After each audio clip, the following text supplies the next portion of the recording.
Coucou mes chers amis, ici c'est Olga, votre maître en Feng Shui personnel. Aujourd'hui, on commence notre challenge Feng Shui que je vous avais proposé hier sur Instagram. Ce challenge-là, il va durer à peu près 11 jours, voire 12, mais la deuxième journée, on va avoir une surprise de ma part. Ce ne sera pas le challenge, mais plutôt le bonus pour vous. Donc, je ne parle pas pour l'instant. Vous allez le découvrir au fur et à mesure, en fait, quand vous allez participer à toutes les petites devoirs que je vais vous donner tous les jours. Donc, le challenge, ça sert à quoi pour vous? Ça va vous servir de pouvoir en fait repérer tous les blocages énergétiques chez vous à la maison, dans l'appartement où vous habitez. Et donc, les corriger ces blocages-là pour pouvoir agir au niveau d'énergie dans votre vie. Parce que chaque blocage qu'on a à la maison au niveau d'énergie, ça nous bloque aussi dans notre vie sociale, dans notre vie personnelle, dans notre vie professionnelle et aussi, c'est pire, le niveau de santé ou bien des finances. Donc, si on peut repérer tous les blocages et on peut agir donc, pour les éliminer ou au moins harmoniser au maximum, on pourrait vraiment changer notre vie en bien. Donc, chaque jour, je vais vous donner les petits devoirs à faire avec les petites explications pourquoi on doit le faire. Mais je vous invite vraiment de jouer le jeu de A à Z parce qu'on doit commencer par le plus facile jusqu'à les choses compliquées et qui sont encore plus efficaces. Mais pour atteindre ce niveau de complexe, en fait, on va pouvoir commencer par les choses qui sont assez simples à faire. Donc, on va commencer aujourd'hui. Je sais que beaucoup d'entre vous sont déjà au courant qu'est-ce que c'est Feng Shui, à quoi ça sert. Mais en deux mots, pour ceux qui veulent nous rejoindre pour la première fois, qui me découvrent aussi pour la première fois, moi, je m'appelle Olga. Je suis maître en Feng Shui professionnelle. En fait, je suis diplômée en Feng Shui, je suis maître. J'ai obtenu mon diplôme dans une école internationale de Feng Shui de Lilian Tu. C'est un grand maître Feng Shui. Dans notre temps, en fait, au XXIe siècle, il n'y a pas beaucoup de grands maîtres. Il n'y a pas beaucoup de maîtres qui proposent aussi des possibilités à faire d'obtenir un diplôme chez eux. Donc, j'ai eu cet honneur et Feng Shui, c'est ma passion depuis plus que 17 ans déjà parce que 15 ans, c'était quand j'ai quand même décidé d'obtenir le diplôme. Mais avant ça, j'avais 15 ans d'expérience quand même, pas professionnelle, mais plutôt j'ai essayé, j'ai pratiqué, j'ai récolté toutes les informations que je pouvais. Et maintenant, c'est plus que 17 ans que je pratique le Feng Shui. Et c'est vrai qu'il y en a beaucoup de choses que j'ai accumulées dans ma tête, dans mes mémoires, par rapport à tout ce qui est mes amis, ma famille et les autres personnes qui ont pratiqué déjà. Il y a des choses comme activation Feng Shui, il y a des Feng Shui pratiques pour l'habitat, il y a Feng Shui pour le bureau, pour le business, il y a le Feng Shui de santé, il y a le Feng Shui ici qui s'appelait Pop Feng Shui en ce moment. Je ne suis pas très dedans parce que c'est quelque chose qui est purement psychologique en fait. Le Pop Feng Shui, c'est une science qui est basée sur la psychologie pure, sur la motivation.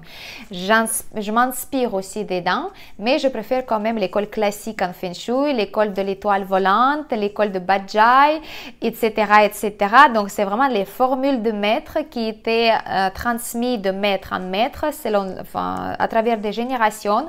Et nous, au XXIe siècle, on a la chance de pouvoir accéder à toutes ces connaissances, à toutes ces choses qui sont purement métaphysiques mais qui marchent aussi parce que Feng Shui c'est quelque chose qui améliore votre énergie à la maison, qui améliore votre énergie personnelle et donc en conséquence il va améliorer votre vie parce que si on a plein d'énergie débordante, si on a plein d'énergie, les ressources, on peut faire tout ce qu'on veut avec notre vie. Et en général, ce qu'on veut pour notre vie, c'est vivre savoir du bonheur, se vivre en santé longtemps, avoir les visages heureux de nos proches, de nos enfants, de nos parents, de pouvoir voyager, avoir les ressources financières, de pouvoir acheter quelque chose d'agréable pour nous, pour nos proches aussi, d'avoir une jolie maison, etc., etc.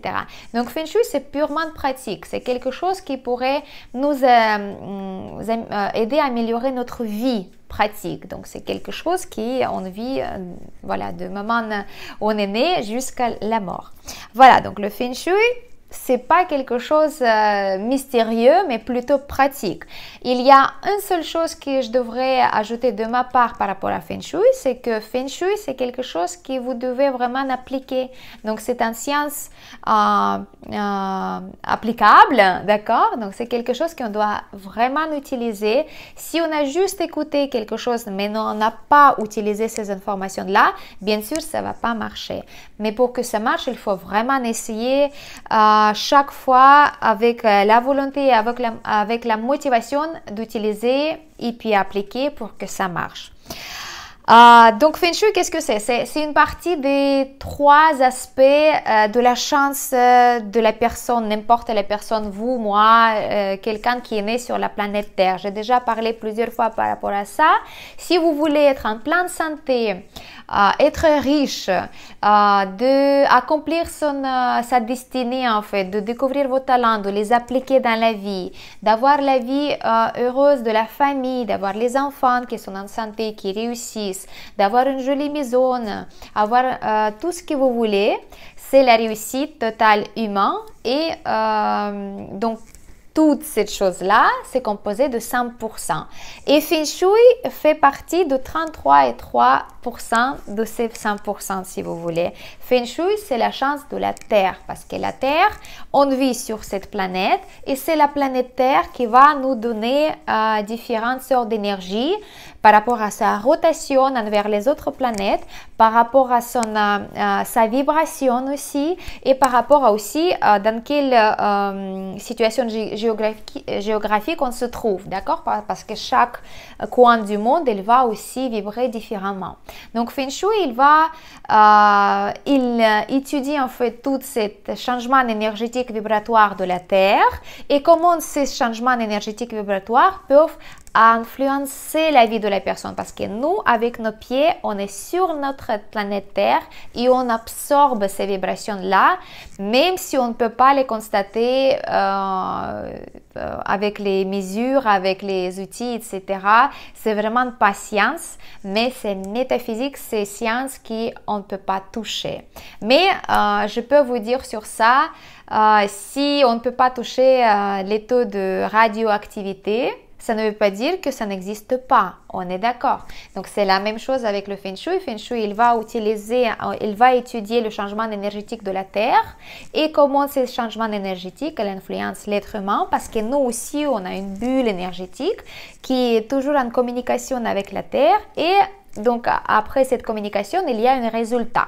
Donc, le Feng Shui, cette science, elle va donc étudier comment on peut obtenir certains résultats si on applique certains modes de communication entre nous et la Terre.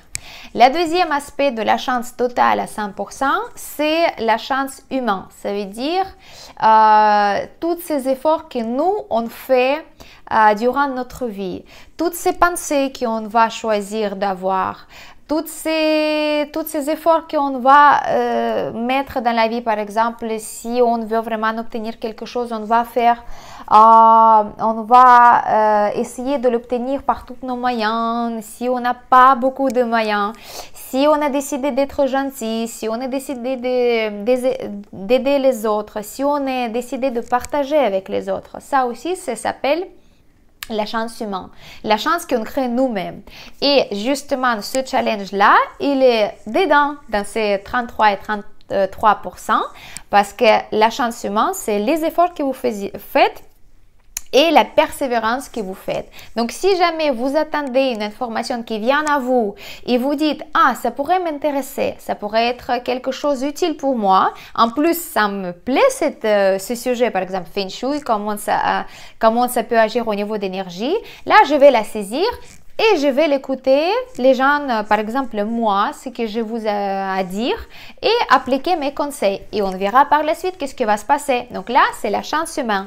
Donc, si vous avez déjà le Feng Shui que vous allez améliorer grâce à ce challenge chez vous, donc c'est quelque chose qui va être plus harmonieux. Donc, vous obtenez 33,3% de la chance de la Terre et l'effort que vous allez faire, donc les petits devoirs à faire, vous allez donc les faire et donc vous ajoutez automatiquement 33,3% de la chance. Donc là, vous commencez d'avoir 66,6% de la chance en totalité. Et bien sûr, en deux mots, 33,3 d'autres pourcents de la chance, c'est notre karma. C'est la chance du ciel, en fait, qu'on appelle en métaphysique chinoise. C'est notre karma avec lequel on est né. Ça, on ne peut pas changer parce qu'on ne peut pas revenir en arrière et choisir un autre jour de naissance, notre heure de naissance, notre lieu de naissance non plus. C'est pas nous qui ont choisi au moment d'être né. C'est donc le ciel qui a choisi. C'est l'étoile qui était au moment de votre naissance dans le ciel et c'est ces étoiles-là qui créent en fait cette descente en fait de votre destinée, de votre karma au moment de naissance. Donc ça, c'est quelque chose qu'on peut agir en utilisant par exemple l'astrologie Bazi, donc c'est une astrologie chinoise. Il nous donne quelques clés, quelques possibilités de changer un petit peu notre destin, mais honnêtement, on peut comprendre notre destin, mais changer à 100%, on ne pourrait pas. Donc, même si vous êtes né avec la chance du ciel qui n'est pas top, qui n'est pas très propice, on peut dire comme ça, quand même, vous pouvez ajouter 66,6% de la réussite dans votre vie grâce à vos efforts personnels et grâce au Feng Shui qui est là pour nous aider. Sachez qu'avant, le Feng Shui il était utilisé uniquement pour les empereurs, pour les gens qui étaient haut placés. Le Feng Shui, il était protégé vraiment et les maîtres en Feng Shui, c'était très rare à l'époque, d'accord? Donc du coup, nous, on est 21e siècle, on a une grande chance de l'utiliser maintenant parce que maintenant, on peut vraiment utiliser le science des empereurs, on peut dire comme ça. Mais tout ça, vous pouvez trouver l'information par vous-même. Je ne vais pas vous donner une lecture en 2 heures, qu'est-ce que c'est Feng Shui, l'histoire, etc. Parce que c'est vrai que c'est ma passion, mais le challenge, on commence là parce que je voulais faire les petites vidéos courtes. Donc aujourd'hui, voilà, c'est une petite introduction. Et on commence par améliorer notre chance de la Terre, le Feng Shui, et on va aussi solliciter notre chance humaine. Pour ça, chaque jour, on va faire un petit devoir pour améliorer notre Feng Shui de la maison. Première chose aujourd'hui à faire, on va travailler avec notre porte d'entrée. Vous savez qu'en Feng Shui, la porte d'entrée, c'est l'aspect le plus important peut-être que les maîtres les regardent. C'est depuis la porte d'entrée que je prends les mesures avec ma boussole, avec mon compas Feng Shui. C'est avec la porte d'entrée que je définis quelle façade va avoir le bâtiment ou votre maison pour savoir quelles sont les étoiles de la période qui sont chez vous et quelle influence elles vont avoir. C'est par la porte d'entrée que l'énergie vitale Qi, en fait, qui va rentrer chez vous. Donc, c'est la porte en Feng Shui, ça s'appelle comme la bouche. Par la bouche, on mange, par la bouche, on boit de l'eau, donc on s'alimente. La même chose que c'est avec la porte d'entrée. La porte d'entrée, c'est la bouche de la maison, du foyer, de votre appartement, de votre bureau. C'est par la porte d'entrée que l'énergie qui va rentrer chez vous, il va influencer après toutes les chambres, toutes les pièces chez vous de la maison et bien évidemment toutes les personnes qui habitent dans cette maison-là, d'accord? Donc, la première chose à regarder aujourd'hui, on va donc étudier et regarder notre porte d'entrée, comment elle est, pourquoi elle est comme ça et qu'est-ce que ça peut signifier aussi, d'accord? Donc, première chose qu'on va vérifier de notre porte d'entrée, les plus importantes et le plus simple à faire, est-ce que notre porte d'entrée elle est propre? En fait, est-ce qu'il est nettoyé? Est-ce qu'il n'y a pas de petites taches, la poussière, quelque chose qui est dessous, les peintures, quelque chose qui peut justement de vous prendre votre attention. S'il est sale, donc première chose à faire aujourd'hui, donc de bien la nettoyer avec de l'eau salée, d'accord? Si possible avec des mantras de purification, Om, Ach, Hum, et vous prononcez non-stop pendant que vous nettoyez votre porte d'entrée de toute la saleté qui a accumulé. Je ne sais pas si vous le faites régulièrement, mais je vous conseille de faire vraiment dans tous les coins, tout le cadre de la porte, les poignées, etc. Donc, on répète la mantra Om Ahum, Om Ahum, Om Ahum, Om Ahum, Om Ahum, pendant que nettoie notre porte d'entrée avec l'eau salée. Ça, c'est la première chose. Deuxième chose à vérifier, si la serrure de votre porte d'entrée, elle fonctionne bien, s'il n'y a pas de problème, si la porte elle se ferme, elle s'ouvre sans problème en fait, sans se freiner quelque part. Vous voyez que la porte elle s'ouvre librement et se ferme librement et que la serrure et la clé se tournent librement, il n'y a pas de problème pour ça. C'est très important. Donc si vous avez de ces problèmes-là, si la porte elle se freine quelque part, elle ne s'ouvre pas facilement, si la serrure elle est endommagée, donc c'est à vous de prendre un rendez-vous avec un serrurier, de changer le serrure de la porte. Là, vous pouvez faire pas aujourd'hui, mais prendre un rendez-vous, il faudra aujourd'hui ou bien au moins aller et regarder sur internet quelle serrure vous voulez bien acheter. Donc ça, c'est deuxième chose à vérifier. Vous notez bien, première chose, la saleté, propreté de la porte. Deuxième chose, la serrure. Troisième chose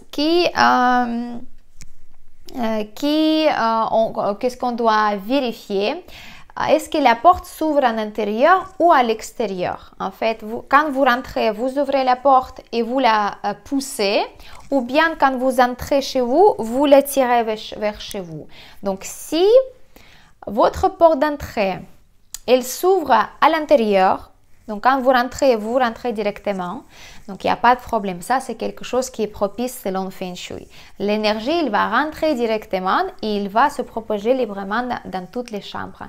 Par contre, si la porte d'entrée, elle va s'ouvrir vers l'extérieur, ce sera un blocage automatique, malheureusement. Et aujourd'hui, on ne pourra pas régler ce problème. Je vais vous expliquer par la suite comment on pourrait agir au niveau de cette problématique. Mais sachez que si la porte, elle va s'ouvrir vers l'extérieur, ça veut dire qu'il y a un blocage énergétique déjà, parce que l'énergie de la prospérité, de la richesse, de la santé, de l'abondance, elle ne peut pas rentrer librement chez vous. C'est comme si vous l'avez repoussée. Quand elle veut rentrer chez vous avec vous, vous la repoussez directement vers l'extérieur.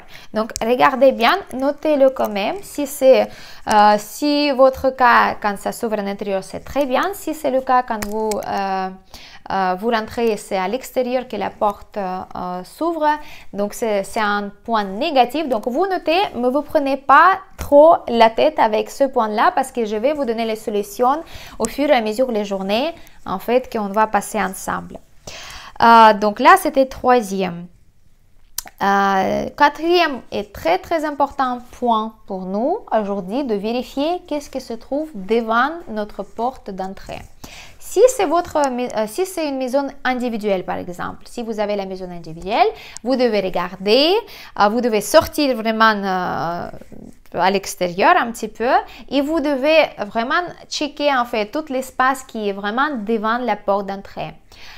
C'est très très mauvais si vous avez devant la porte d'entrée des cartons, les boîtes, les chaussures, des fleurs des pots avec des fleurs qui sont cumulées là et puis c'est un petit peu bordélique, vous voyez, qu'il n'y a pas de structure paysagiste à côté. C'est très très mauvais qu'il y a des poubelles devant, d'accord? Donc vous devez regarder que devant la porte d'entrée, à peu près 2 mètres devant la porte, minimum, que ce soit vraiment propre aussi, il n'y a pas d'encombrement, il n'y a pas de choses qui se cumulent en fait, les objets qui sont cumulés au fur et à mesure du temps et qui vous dites, ah, je vais m'en occuper après. Comme moi, par exemple, la semaine dernière, vous savez, même moi, je dois checker ça tous les 2 semaines, je dois re-regarder mes énergies à la maison. Il y a deux semaines, j'ai acheté 2 fleurs pour les planter dans les petits bacs à fleurs pour les mettre à 2e étage dans la chambre de ma fille. Et je l'ai posé devant la porte d'entrée. Vous dites, oui, c'est les fleurs, c'est l'énergie, c'est très propice, etc. Mais non, parce que c'est cumulé et c'est quelque chose qui a été acheté, pris, pas pour cette raison-là, pas pour mettre devant la porte d'entrée, mais pour autre chose. Donc, l'accumulation d'énergie, il n'est pas propice, il n'est pas correct, on peut dire comme ça. Donc, même les choses comme ça qui peuvent être gênantes pour que l'énergie chi qui rentre avec les fluides positifs en fait. Regardez bien, checkez bien qu'est-ce qu'il y a devant la porte d'entrée et comme ça on va, s'il y a bien sûr quelque chose devant la porte d'entrée, bien évidemment vous dégagez de tout ça, vous jetez tout ce qu'il faut jeter à la poubelle, vous rangez tout ce qu'il faut ranger, pas devant la porte mais dans les choses qui sont appropriées pour ça. Si ce sont des fleurs, donc vous plantez dans les pots. Et si c'est les cartons, donc vous allez à la déchetterie ou vous les pliez, vous rentrez à l'intérieur dans une pièce ou dans le jardin où vous pouvez donc les cacher jusqu'à demain quand vous pouvez aller quand même les jeter, d'accord? Et donc on dégage tout ça, on dégage vraiment toutes ces choses qui traînent par terre, qui nous bloquent. Si c'est la porte de votre appartement, par exemple, si vous êtes dans les meubles, normalement, il n'y a pas des encombrements devant votre porte. Mais bon, quand même, regardez qu'est-ce que vous voyez quand vous sortez de votre porte. S'il n'y a pas la porte juste en face de votre porte d'entrée, si c'est vraiment très serré, ça veut dire qu'il y a aussi un blocage énergétique qui est créé. Par rapport à ça, je vais vous expliquer aussi comment il faut agir dans les jours suivants. Mais notez ce point-là, si vous voyez la porte de votre voisin juste en face, ici elle est bien proche, à peu près plus moins que 2 mètres, d'accord? Donc 2 mètres, ça devrait être minimum. Après, on va regarder notre paillasson, donc le tapis devant la porte d'entrée. Ça, c'est très important aussi. Notez-le, le tapis de la porte d'entrée. Ça devrait être très joliment présenté. Ça devrait être posé vraiment, pareil, il doit être bien propre, il n'y a pas de poussière, il n'y a pas de saleté sur le tapis, il n'y a pas de choses aussi qui traînent. Et le tapis, il doit être bien nettoyé, il était mis devant la porte d'entrée.